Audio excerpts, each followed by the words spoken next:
ગોંડલના રાજકુમાર જાટના ચકચારી કેસમાં આરોપી ગણેશ ગોંડલનો નાર્કોટેક્સ આજે ગાંધીનગરમાં શરૂ થયો હોવાનું સૂત્રો દ્વારા જાણવા મળ્યું. પહેલા ગણેશ ગોંડલની જરૂરી મેડિકલ તપાસ પૂર્ણ કરી દેવામાં આવી હતી. હાલમાં રાજકુમાર જાટ કેસની સમગ્ર તપાસ સુરેન્દ્રનગરના એસપી પ્રેમસુખ ડેલુની દેખરેખ હેઠળ ચાલી રહી છે. તપાસના નવા તબક્કા બાદ કેસમાં વધુ મહત્વના ખુલાસા થવાની શક્યતાઓ છે. આ કેસની સુરેન્દ્રનગર જિલ્લા પોલીસ વડા પ્રેમસુખ ડેલુના નેતૃત્વમાં તપાસ ચાલી રહી છે. પ્રેમસુખ ડેલુએ કહ્યું કે હાઈકોર્ટની સૂચના મુજબ કાર્યવાહી થઈ છે અને રિપોર્ટના આધારે આગળની કાર્યવાહી થશે. આરોપીના નાર્કોટેક્સમાં પોલીસ હાજર નથી. એફએસએલ સાથે ચર્ચા કરી રહ્યા છીએ. આ પ્રક્રિયામાં આરોપી સાથે વકીલ સાથે હોય છે. 15 ડિસેમ્બર આસપાસ રિપોર્ટ આવશે અને વિડીયોગ્રાફી હાઈકોર્ટમાં જમા થશે.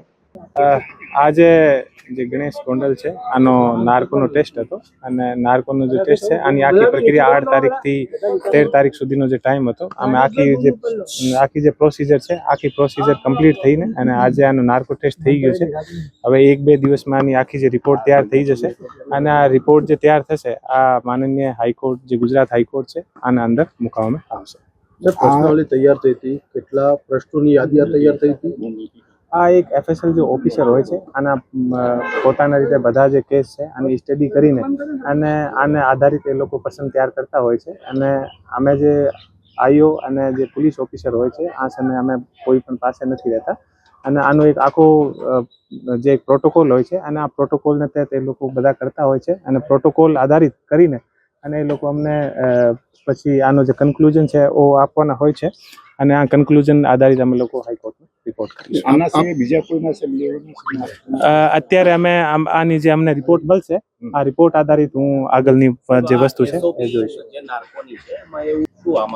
અમે કોઈ પણ જગ્યા હાજર નથી અને અમે અમારું કામ હોય છે આરોપીને લઈને આવવાનું અને આનો જે આઈઓ હોય છે એ આઈઓનું કામ જે એફએસએલના જે ઓફિસર હોય છે આની સાથે ચર્ચા કરવાનું અને ચર્ચા કરીને અને જે આને જરૂરિયાત હોય આ વસ્તુ આપીને અને પછી આનો જે પર્સનલ અલગથી રૂમ હોય છે આના એડવોકેટ હોય છે સાથે એડવોકેટ અને બધા આને ભેગા ઉભા રહે હોય છે અને અમે પોલીસ ઓફિસર ક્યારેક પણ અમે આને પાસે નથી.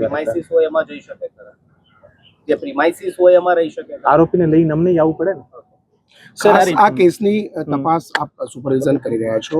શરૂઆતમાં જે સીસીટીવી સામે આવ્યા હતા એમાં પોલીસ તરફથી પણ સીસીટીવી જે ડિક્લેર કરવામાં આવ્યું ચોક્કસ એન્ટ્રીના જ સીસીટીવી હતા, એક્ઝિટના સીસીટીવી એવું નતા. એમાં તમને કઈ તપાસમાં ધ્યાન આવ્યું છે કે રાજકોટ પોલીસે પણ એમાં કઈ ગફલત કરી હોય એવું?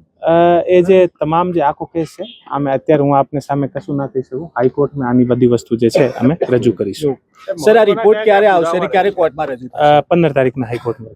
મહત્વના કયા પુરાવા છે કે જે તપાસ આપશે એને ત્યારથી કલેક્ટ કરાય? એ બધી વસ્તુ હાઈકોર્ટમાં મૂકવામાં આવશે.